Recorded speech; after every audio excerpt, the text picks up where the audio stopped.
Hello, dear friends of second year BSc. I am Dr. R.B. Solanki, Basantrao Naik, Art Science and Commerce College, Shada. I have prepared lecture for SY semester 3rd students for the subject Physical and Inorganic Chemistry. It will be helpful for the students of SY to keep in touch with their study during the lockdown period. So stay at home and enjoy from home. So here for second year CBCS pattern there are 4 courses of chemistry. So first is 301. 301 is the physical chemistry. CH302 is organic and inorganic chemistry. 303 is practical chemistry, and 304 is the skill enhancement course, that is the basic analytical chemistry. So we must know what is the colligative property. So this is the unit for second year students.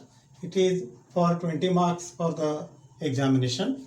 So we first know what is colligative property. So in some cases there are elevation in boiling point takes place, lowering in vapor pressure takes place, osmosis takes place, freezing point lowering takes place. So these are the properties are called as colligative properties. So colligative property is nothing but it is the property which depends on the number of solute particles. So added solute particles are changing some properties, like the boiling point of water increases when solute is added, or freezing point of water decreases when solute is added. So in this way there is a property which changes by means of addition of solute particles. So here we must know some basic things which are essential for us. So that is, first is solution. So what is solution? Solution is nothing but it is the homogeneous mixture of two or more substances which is taking part in the formation of solution. So these two main important things are, one is solvent, another is solute. So what is solvent? This continuous medium in large proportion in which the substance is dissolved is called as solvent. So the term which is used or the medium which is used in large amount, that is called as solvent, and the solute is that the component which is in smaller portion is called as solute. For example, solution of salt, that is the aqueous solution of salt, that is the water is solvent and salt is solution. Or we will take example of sugar solution. So sugar is solute and water is solvent. So in this way we can divide solvent and solute. Now on the basis of solute particles, the solution is divided into two types.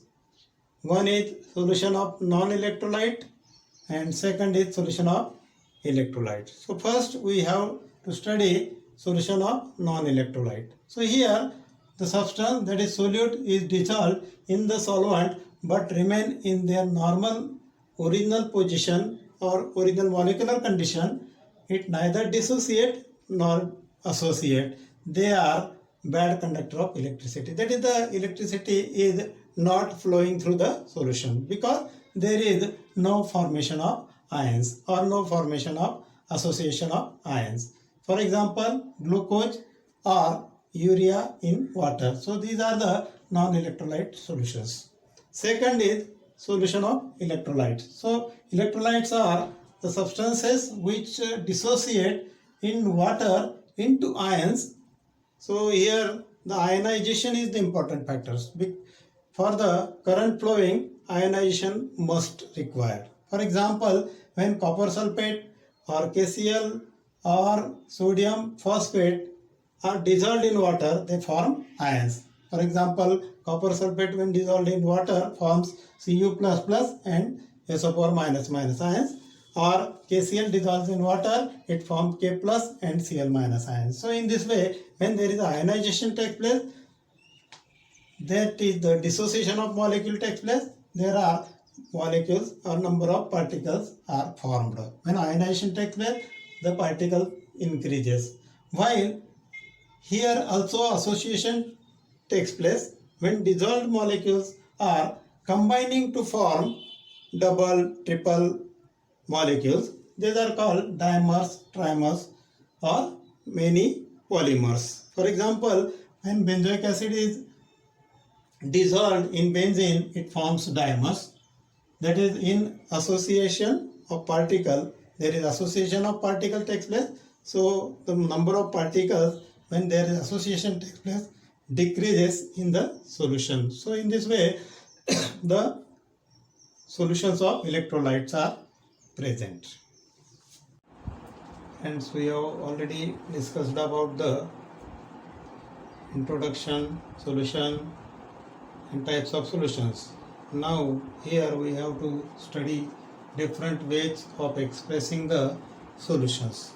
So the solution can be, or concentration of the solution can be expressed in different ways. That is in terms of normality, normal solution, in terms of molarity, molar solution, or molality, molar solution, or the mole fractions. So symbols for normality is capital N, molarity is capital M, molality is small m, and the mole fraction is N or X. So first we have to discuss here normality.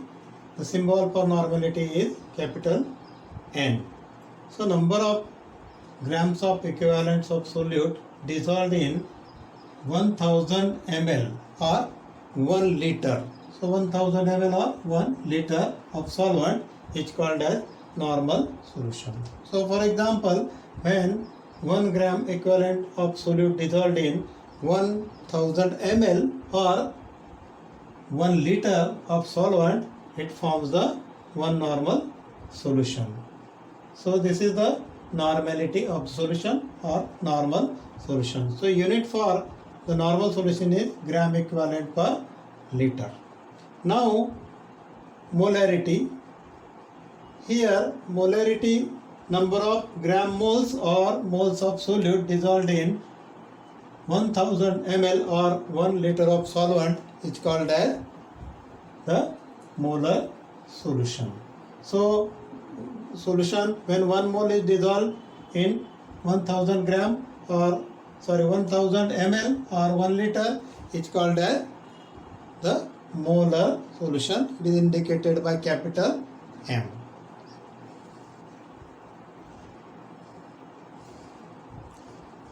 Now molality M, number of moles of solute dissolved in 1000 grams. So here the solvent is taken in grams, not in ml. So 1000 gram means 1 kilogram of solvent is called as molality. So when 1 mole of solute dissolved in 1000 grams or 1 kilogram of solvent called as 1 molar solution.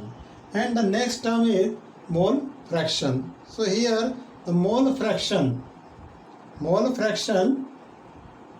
denoted by capital N or X. So when N1 is number of moles of solvent and N2 is number of moles of solute, then the total number of moles is N1 plus N2. So number of moles can be calculated by the formula number of mole N is equal to weight of substance divided by molecular weight of substance. So any substance when we have taken that 1 gram of substance and its molecular weight is 1, then the 1 divided by 1 we will get the N is equal to, that is the number of mole 1. So in this way we can derive mole.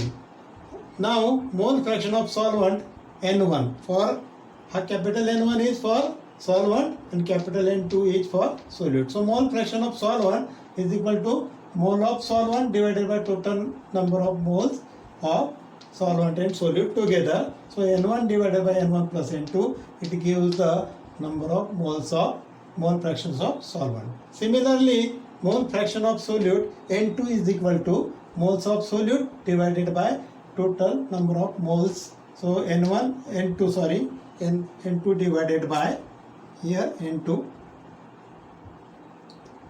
divided by N1 plus N2. So N1 plus N2 is equal to, we will get N1 plus N2 is equal to 1. By simplifying this equation, we will get N1 plus N2 is equal to 1. So from this, we can calculate N1 or N2. By knowing the value of N2 or N1, we can calculate N1 or N2. So in this, so friends, we have learned about the basic terms, that is the solution, then how we express the different concentrations in different units. So now the main part of this chapter is colligative properties.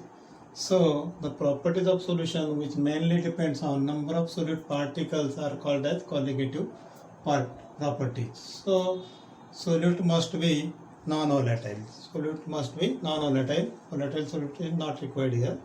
So here there are 4 types of colligative properties. So they are first is lowering of vapor pressure of solvent. Second is boiling point elevation of solution. Third is freezing point depression of solutions. And last is the osmotic pressure of the solutions. So here we have to consider first property, that is the lowering of vapor pressure of solvent. So when the non-volatile solute is dissolved in solvent, vapor pressure of solution is lower than that of pure solvent. So this is the understood by the Raoult's law. So here Raoult's law is important in this chapter. So statement of Raoult's law is, here we can have the partial vapor pressure of any volatile component of a solution is equal to the product of vapor pressure of the pure components and its mole fraction in solution. So here mathematically this equation can be written as P is equal to P0 into N1. So where P is the vapor pressure of solution, which is formed by addition of the solvent into the solute into the solution, and N1 is the mole fraction of solvent. So in this way we have the statement of Raoult's law, and the mathematical presentation of Raoult's law is P is equal to P0 into N1. Now as N1 is less than 1, because N1 and N2 are the mole fractions, and N1 plus N2 is equal to 1, so N1 and N2 both are the values less than 1. So here P must be less than P0. So here when N1 is in fraction, then the product of these both are less than P. So here we can write the P must be less than P0. Here the product of the two becomes less. When the non-volatile solute is added into solvent, vapor pressure of pure solvent decreases. The difference between the vapor pressure of pure solvent and solution is known as lowering of vapor pressure, and it is denoted by delta P. So delta P is given as P0 minus P. P0 is the vapor pressure of pure solvent and P is the vapor pressure of solution, which is formed by the addition of non-volatile solute particles. So this is equation number 2, this is equation number 1. Now from equation 1 we have the value P is equal to P0 into N1. Put here the value of P from equation 1, and by simplifying we will get the delta P is equal to P0 into 1 minus N1. So 1 minus N1, that is N1 plus N2 is equal to 1. Hence 1 minus N1 is equal to N2. Put here value N2. So delta P is equal to P0 into N2. So N2 is the number of solute particle or mole fraction of solute particle. So from equation 3 it is clear that the delta P, that is the lowering in vapor pressure, is depends on the number of solute particle, because here in equation delta P is equal to P0 into N2, so N2 is number of solute particle or mole fraction of solute particle, hence the lowering in vapor pressure depends on number of solute particles. So hence the lowering in vapor pressure is the colligative property. So in this way we can explain how the lowering in vapor pressure is the colligative property, because it depends on the number of solute particles added in the solution. So in this way here the colligative property, first colligative property we have discussed. Thanks.